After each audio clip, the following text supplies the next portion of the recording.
Assalamualaikum everyone. This is Shakib Hossain. I hope you are all fit and fine by the mercy Almighty of Allah.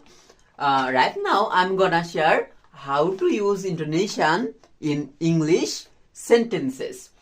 আমরা যখন বাংলাতে কথা বলি তখন তৃপ্তিরস দিতে পারি বাংলা কথাই, অনেক মধুরভাবে বলতে পারি, তাই না? কিন্তু ইংলিশে কথা বলতে গেলে আমাদের এই তৃপ্তিরসটা আসে না, কারণ কি আমরা ইন্টোনেশনটা ইউজ করতে পারি না।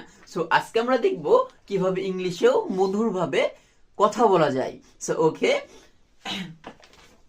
আমরা যখন কোন একটা সেন্টেন্সেস বলি, যেমন আমি তোমাকে ভালোবাসি, তো এটাকে যখন আমরা ইংলিশে বলি তখন আমরা নরমালি বলি আই লাভ ইউ। বাট যখন আমি একটু ইন্টোনেশন ইউজ করতে চাবো, মধুরভাবে বলতে চাবো, তাহলে এভাবে বলতে পারি। আমরা যদি হচ্ছে লাভের উপর ইন্টোনেশন দিই তাহলে হবে আই লাভ ইউ, মানে সেটাকে লং এবং স্মুথলি ইউজ করতে হবে। যেমন I need you, I need you.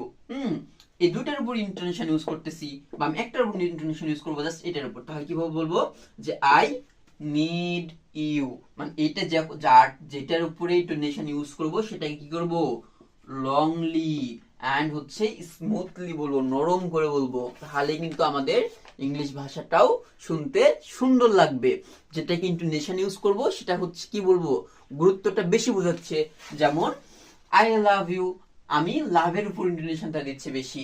I need you, আমি নিডের উপর ইন্টোনেশনটা দিচ্ছি। যেমন আই নিড ইউ।